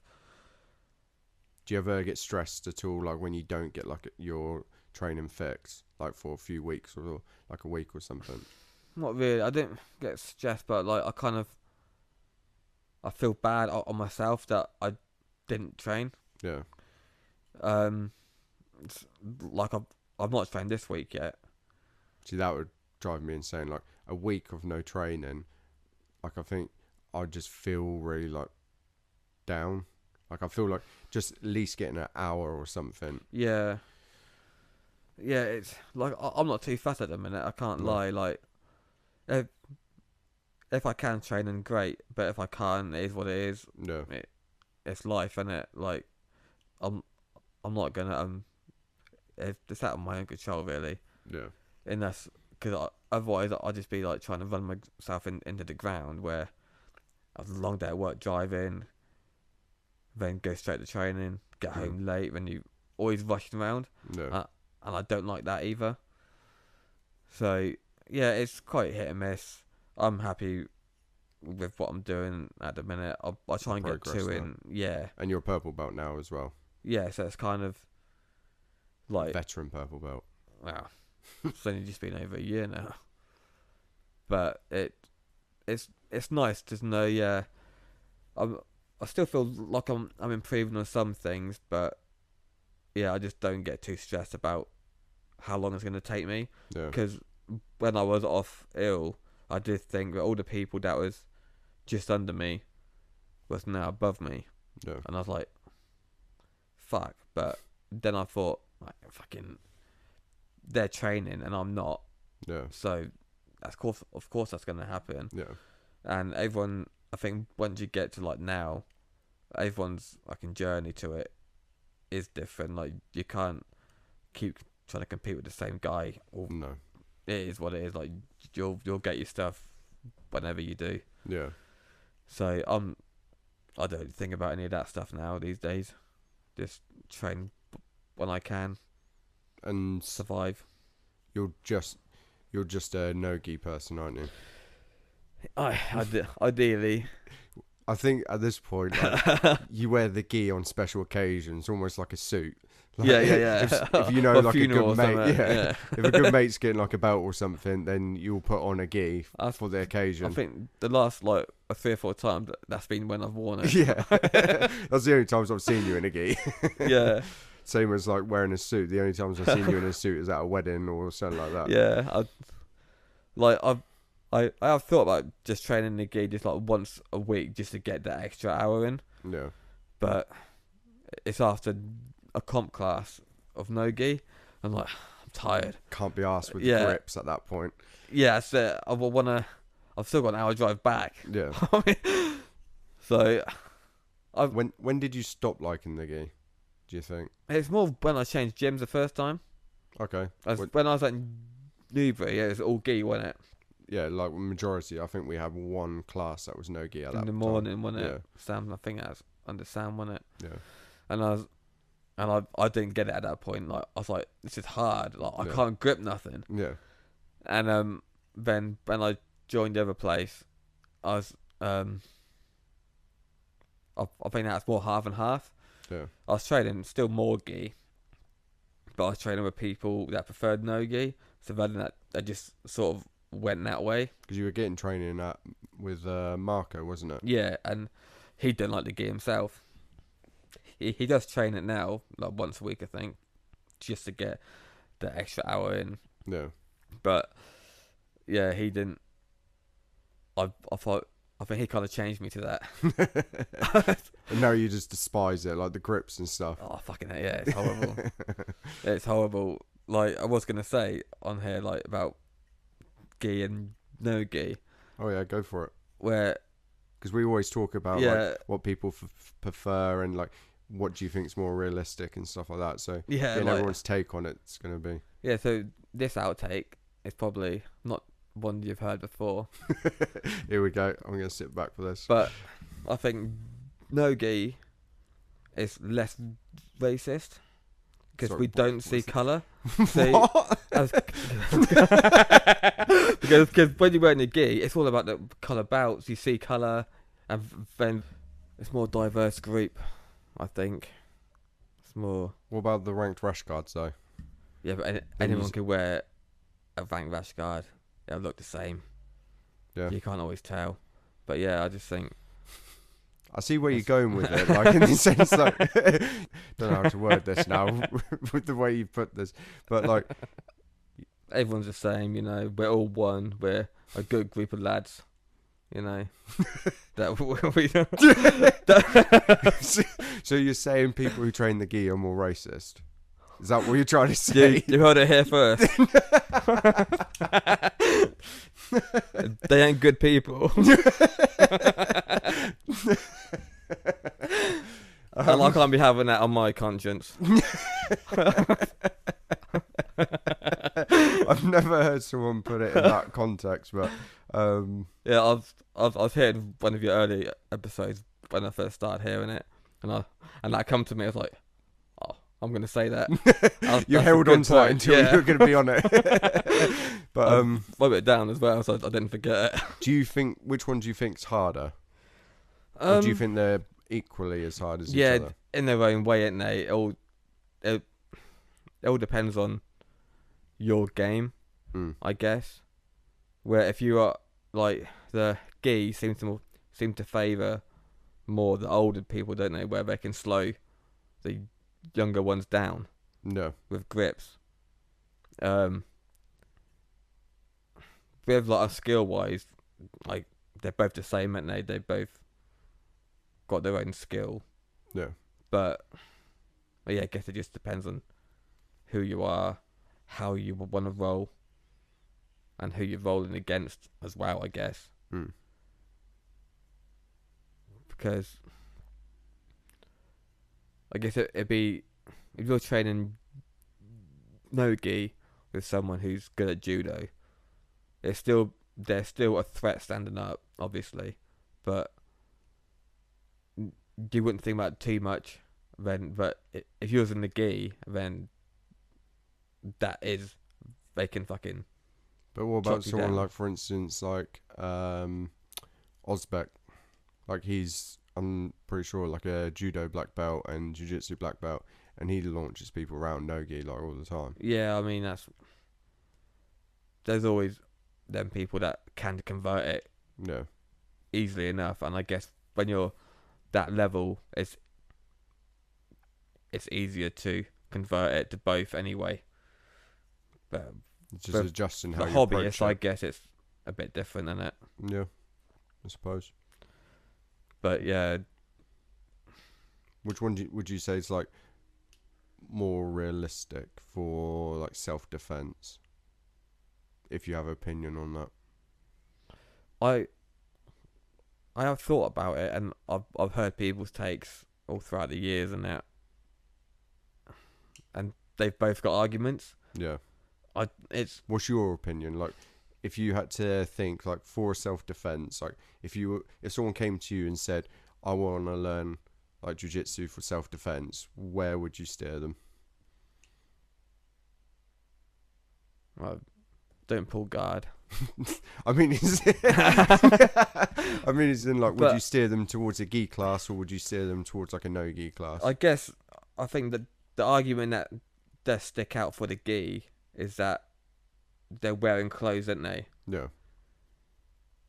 And I think like someone coming up to you, they can grab your t-shirt or grab your hoodie, or something like that. Which, like, if someone does that and you're only training no gi, like grip breaks, you're never going to really learn those, are you? No. Apart from like a wrist control. Or something.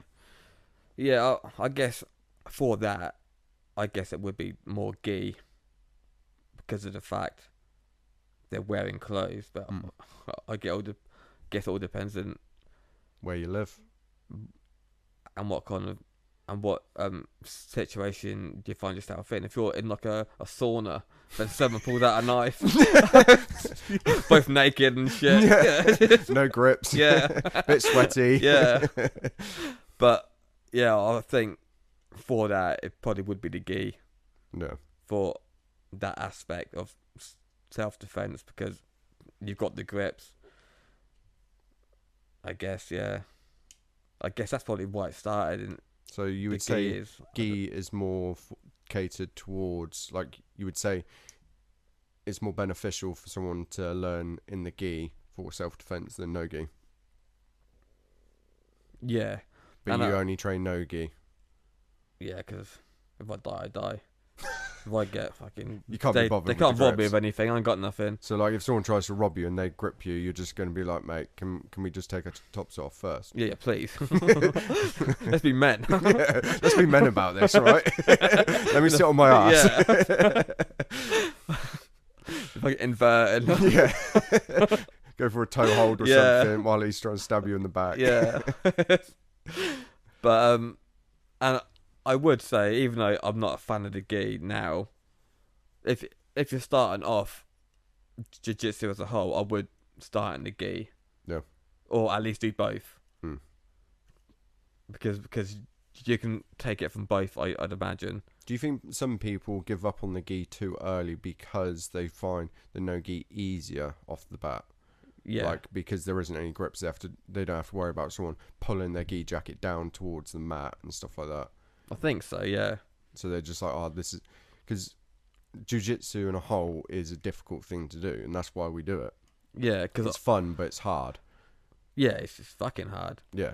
I remember when I asked Sean before, because I always thought he preferred no gi because of like the type of person, like Yeah. he's a dancer and stuff. I thought he likes to move fluently. I was like, he'd say he's more no gi, but then he said, I think he prefers no gi. No, he prefers the gi because it's harder. Yeah. And I was like, okay, all right, fair enough. But that is Sean. He does like to challenge himself, really push himself like that. So I was like, fair play, that's respect. I'm the opposite. I like gi because it's easy. No, I like no gi because it's easy. So do you think that's the same? Like, as I said, like with people tend to get drawn towards the no gi because off the bat they don't have to deal with the grips and stuff. They make the jiu-jitsu that little bit easier. I think so. Yeah, it's just more. But over the long run, it's more fun. I think over the long run, no gi's just as hard as the gi. Would you say, or would you say it's not? Because there's more there's more submissions. I guess it's harder to transition to the gi if you've only trained no gi for like years than it is if you've been training gi for years, then transition no gi would be easier. If you start a gi first, I think that'd be an easier transition.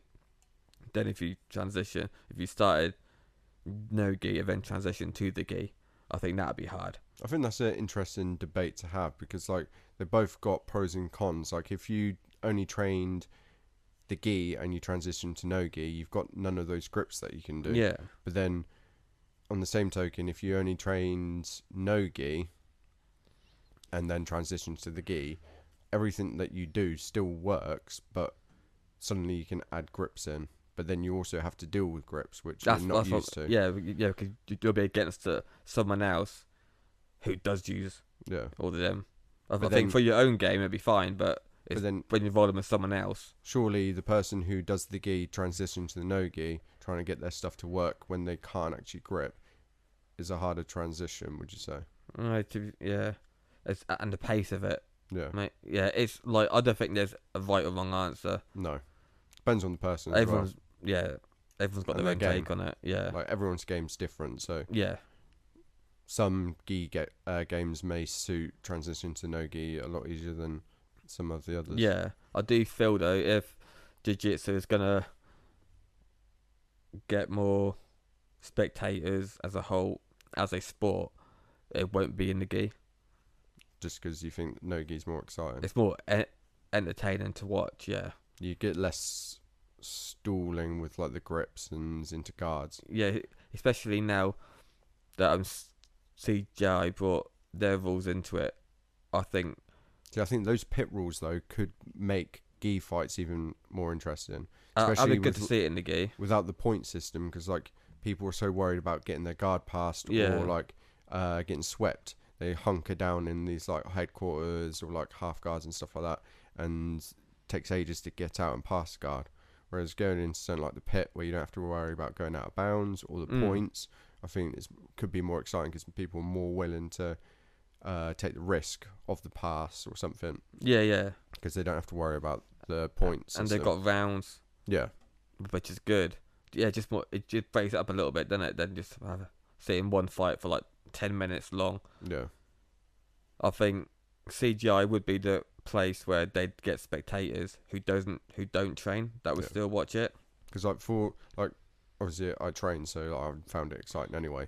But CGI I think was so exciting to watch. Like the whole event was run so good. Yeah, it was just brilliant to watch.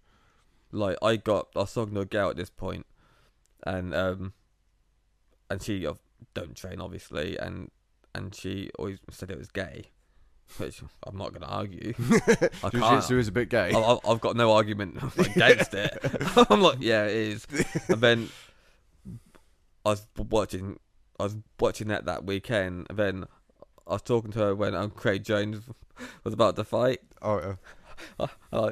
And I was saying to her, and I was like laughing, like, yeah, I took pictures of my TV and that it was on, and I said, he's fighting a woman. She's like, what the fuck?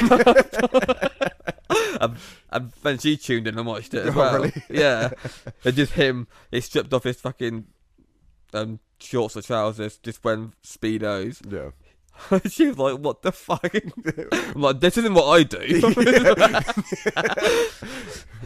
She starts thinking you turn up to train in speedos fighting women. Yeah. Just up the map. And she's like, yeah, I can't talk to you anymore. Did she actually stop talking No, to no. her? Oh, okay. She found it good as well. Oh, really? Yeah, she tuned in and watched it. Oh, so she enjoyed watching it at that point? Yeah, when she just texted me at the same time as it was going on, saying like she don't understand what's going on. Yeah. And I was like, well, Craig is taking the piss. He could get in the leg lock right now and do these other stuff. Yeah. But he just fucking Being about with her. Yeah. But I was like, they ain't all like that. Yeah. That is just him. But I said it can be fun to watch. Yeah. But then you For might instance, lose. like that Roller Tolo versus Tackett. Yeah, I mean that was even was to insane. this day. That's probably So exciting. I've not seen one that even comes close to that. Yeah. Excitement wise, because like their cardio is it's ridiculous. Just non-stop. Just like it just never ended. Like just constant going. Just go. The And pace just never changed. No, there's no stalling. If they got something but it wasn't on, they wouldn't hold on to it. No. They'd let go for something else. Yeah. It was fucking so good to watch. Yeah. And that could have went either way. Yeah. Like easily could have went. Was that? Oh no, that wasn't the final, was it? Don't think so. He fought Levi in the final, didn't he? But that should have been like that. Like the quality of that should have been the final. Like, well, that was the final technically. People were saying like whoever won that was going to win it after watching that. Which was probably a bit unfair on Levi because again, that could have went either way as well. Yeah. It just wasn't that fun to watch. No. Him, was it? Although if you train, you'd respect his guard and how good it was. But as a spectator, it wasn't great to watch, was it? No. He just pulled guard and did really just trying to get entanglements on the legs. Do you think you would compete again? Do you want to? I've thought about it. Like there was one in Swindon. I think that's either this month or That's already been. has that been? Last weekend. Yeah. So I thought about that like the start of the year, but then I got asked to go to Scotland for 2 weeks. Oh yeah. So I was like, I'm not going to be able to train or that much up there or eat well up there. So I'm like, what's the fucking point? I'm not gonna.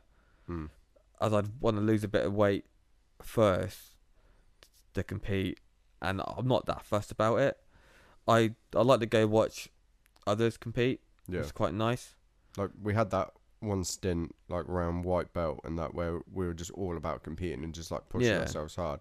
And now, like, as we say, like with everything in life and stuff, it's just like you have to really push it. You got to dedicate yourself so much to it. Otherwise, you're just turning up and not putting the effort in. Yeah, and there's no point if you're not going to do it properly. There's no point doing it. No. Like, I think it's okay, like, occasionally just to throw yourself into a comp and give it a go. To test just yourself. see where you're at. Yeah. And just see what you're at against other people.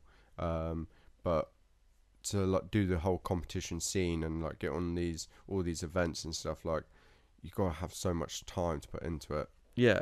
And I'm just when I put that much pressure onto myself to train, I just find it takes the enjoyment out of the jiu-jitsu. Oh, it does, yeah, because you're always worrying about your weight as well. Like, I just want to roll to burn calories. Yeah. It's... You're only playing one certain game sort of thing. Yeah. Like, just focusing on just the performance as such. Yeah. Although I do feel that I need to, like, get back in good shape. I need something like that to train for. See, I'm finding at the moment focusing on wrestling is helping me with, like, pushing myself, because my wrestling's shit compared to my jiu-jitsu. Yeah. And, like, it's the only way I can really push myself to burn calories training. Because with the jiu-jitsu, I know I can just, like, play pretty chill and I can be pretty comfortable with it. Yeah. Facts, yeah. You just let some versus someone, like, better than me level, or my sort of level. Yeah, exactly. Which, yeah, I do need that structure, or like a goal set.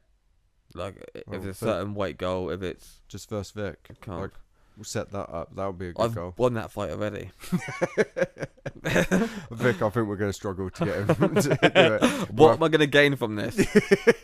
Fuck all. We'll have to do like a surprise thing, but even then he'll just jump on my back. If he sees you in the room for an open mat or something, he's just going to leave or say he's injured. Yeah. No, I'll just say, no. Just no. We'll just say, I'm just taking it easy today. I'm just focusing on this certain thing. Yeah. So if you tap me, it doesn't count. Yeah. Do you remember, like, what... Because you came for an open mat after that comp. Yeah, that's when we done that 12-hour roll, wasn't it? You come down. Did you get to roll with him there? I did, but I can't remember. I don't think either of us tapped either of us. Oh, really? Because I think we both just got our blue belts. Oh, okay. And I think that was quite early on in the day. I did roll with him, but I can't remember how. For evens, I don't know. So it could be 1-1. No. No. If he didn't say it, he obviously didn't. Because the way he's talking about it, he really wants it back. So if he did tap me, then surely he'd think of that, wouldn't he? Maybe. You'd think. But I'd have to listen back to see what he said, but... Yeah, as far as it stands, it's 1-0 and it's staying 1-0. You're such an arsehole. That's to my grave. Oh. I might invite that on my fucking gravestone. Fuck you, Vic. 1-0. Yeah. So, before I forget, we've got a message come in. Let me see it. Here we go. I'll play it down the mic. This is a question for you, Ash. Question for Ashley. Ash, what's worse, cancer or John Morgan? It's like, in what context? But I've got good experience in them both. I'm still here. I've still got them both, I guess. But on a day-to-day basis, what's worse? I don't know. And then what's worse to train with? It's not great either way, to be honest with you. This shouldn't be a tough question, mate. Like, you should know. Probably. You're actually having to think about it. I probably had a lot more fun competing against Vic. What, then cancer or me? Yeah, I won, that was it.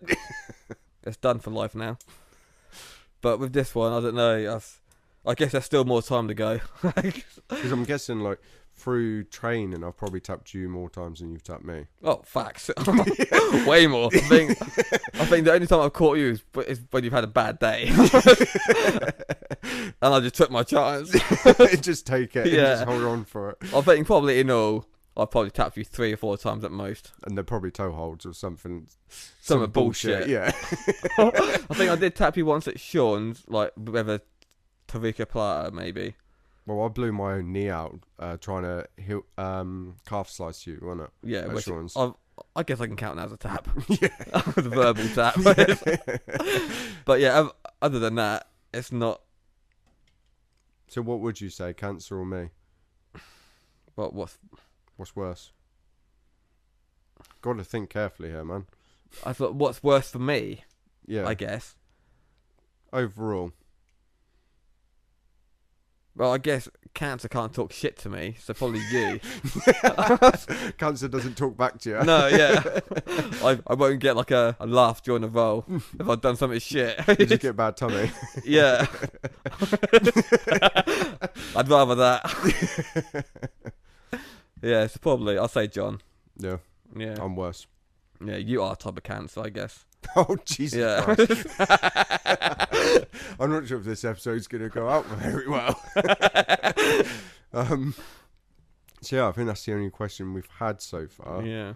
I'm pretty sure there's a lot more people would want to ask you from the club, which we could probably do a post and get you back on at some point. Yeah, to do, like, I'm a always up on Q&A. the Friday normally anyway. Yeah. So, like, I'm sure we can get a Q&A for you at some point to answer some questions because of your knowledge on jiu-jitsu. Yeah. Because Toe holes and shit, Yeah. yeah. it's quite a wide range of ability you have.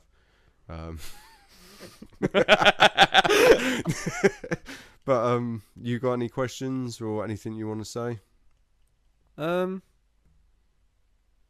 really. No. Not that I can think of anyway.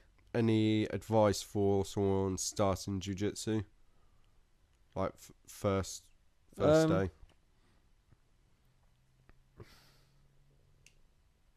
Probably don't get cancer. Let's just confirm First point you of didn't call. get it from training jiu-jitsu. Yeah. I didn't catch it. But no, I thought just find a good club, I guess. Because like we were fortunate where we started. The club was smaller at that point than what it is Yeah. now. It's grown loads, but that was a nice. Community vibe. Yeah, everyone there was sound. Everyone helped each other. Yeah. Yeah. I guess it's harder to know if you're at a good club if you're just starting out. Like if you could tell your, like, no matter what club it is, like if you could tell your white belt self something to help improve and like speed up progression, what would you tell yourself? Pretty tough question.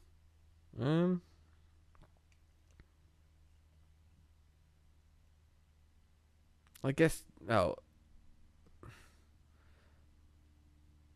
just enjoy it. I guess it's hard. It's easier said than done because it's not for everyone. But I think, And it's hard. yeah, with jiu-jitsu, it does seem to get the weak ones out. I guess weak ones, the ones that it's not really for them, quite early. Like, It really tests your ego. oh yeah, it's. To be fair, I didn't ever think I really had one, so I didn't ever go to Is that training kind of- thinking I'd smash anyone. Yeah. So, and because I was one of the smaller ones, I was always getting smashed anyway. So, like, from the off, I had no ego. I just had that out of me, just like from the start. And what was it that kept bringing you back at early days? Was it just the fact that you enjoyed it and wanted Like to to start learn? off with, it is because I had the fight. Mm. Like, and I didn't really have plans for after the fight to keep training. Yeah. I thought I'll fight, I get it out out the way it's done, then that'd be it. But I just enjoyed it. Yeah. I just kept doing it. But yeah, I would, if you probably, I would start training first and then fighting. It's not. It's a Did it the weird wrong way. way round. Yeah, it's a weird way round I've done it. It all worked out, I guess, but Well, you're still training now. yeah, So yeah, you find some good people in there. yeah, for Yeah. sure. I'm not sure if I've got anything else to ask. No, I'm trying to think if there is anything else to cover. yeah, I can't think of anything to say. To be honest, How's so from having cancer and training, you started a brand, didn't you? I did. Yeah. How's that going? It's called Cancer Culture, isn't it? Yeah, cancer culture. It started off quite well, and I was really into it. I didn't think too much about it. I just took it as it come. Then I got far into it. I'm like, I just gotta keep doing it now. Yeah. But I've not done anything on it for a while. Do you want to keep it going, or like? I would like, yeah. I like. I've had everyone I spoke to about it. I said like the idea is good and all of that. It can go places, but It's finding the time as well. yeah, to keep posting all the time. Yeah. Like, I would need someone on that side of things, I think, to help push it out. I think that's what Vic said the same, didn't he? I think he needs, like, with his, to, like, it's hard to keep posting all the time with it. It's like for me, like running a small business, then doing the podcast, and then having to, like, my personal social media, then I've got the business social media, plus then the podcast social media, trying to think of content and like get content up for all that and keep it consistent. It's difficult, and like I see what, like, you're probably in the same thing with like having your day-to-day job and then having this thing you're trying to build, finding the time to do it while also train and keep like a good life balance of work and training. Oh, facts. Because not only with cancer culture, but I've got a podcast too, and to keep that going, it's because everyone's got a life. Yeah. And once like you bring kids into the mix of it and that, Yeah. it's hard to find Makes the a time. big change. And yeah, it's not easy. No, like I haven't had much experience when it comes to kids, but like the experience that I have had, it takes a lot of time and effort. Like it takes a lot of dedication. Like it becomes your life. Yeah. Like everything else comes second to a child. Like making sure they're okay is first. Oh, is that? Yeah. I mean, I've not It's family at the end of the got day. any. Yeah. It's hard to keep consistent, but that is what you have to do. Yeah. Like on our podcast, like I've had things going on with life, with work, worked away and stuff to find, so I couldn't make the sessions, and then editing it and stuff like that also takes a lot of time. It's on top of your normal work and all that. Like I get home from work and I can't be asked to sit back down and go Do through. more. Yeah. It's just like you want to just have like shut off, and I think that's why training's so great and why people love it so much. Because when you turn up to train after like work, like after like a hard day, you're just like, oh, I can't be bothered to train. But you know, as soon as you turn up there, you forget about everything. It feels so good afterwards. Oh yeah, like whenever I train in the evenings and that after a long day, I try and find any excuse to not go sometimes. Yeah. So say, oh, I've got to get up early, or I've got to cook cook my lunches or whatever for the next day. But once you get there, it's fine. Yeah. It's just getting back out of the house, and yeah, it's all time consuming, isn't it? But yeah, that's it really. Yeah. Yeah. Where can people find you on social media? I'm on Instagram, Facebook, on under but Instagram is I'm a semicolon. It's a cancer joke. That's for the personal one. Then underscore cancer dot culture underscore for my Instagram on that side, and then I've got a cancer culture TikTok as well, and I'm pretty sure that's just the same as the Instagram underscore cancer dot culture underscore. But yeah, I just don't post a lot. You post a lot of memes and stuff on your personal. Oh, that's what I love doing. Fucking even now, where I send people reels and TikToks and shit, and that's all good. But now the list of people, I've got like 10, 15 people that send me shit, and I come home after. You have to go through all your messages and see all the stuff. Yeah, you think, oh, for fuck's sake, you've got to book time out for it. And then you send them more, then you get it all back. You think, for fuck's sake. It turns into a job in itself. It does. It's all good content, but you think, fucking hell, I've got like 15 here, I've got to get through. You think, for fuck's sake. And then you've got to reply to each one. Yeah. Because I've got to watch them all. I can't skip any. Yeah. Yeah. But yeah, I mean, that's not the worst thing in the world, but yeah. No. Well, I guess we should call it there then. Yeah, I've probably got to get home and get my food. That's on my doorstep at the minute, probably. Oh yeah, shit. Like, what's the time now? It's like 5 o'clock. Yeah, So. it's been about an hour, I think, so it's not been there that long. Oh, fair. But yeah. Well, hope everyone enjoyed it, and I'm pretty sure we'll have you back on and have some bit of a Q&A. Yeah. Yeah, thank you for coming on. No drama. 3, 2, 1. That was so shit. I signed it on purpose, but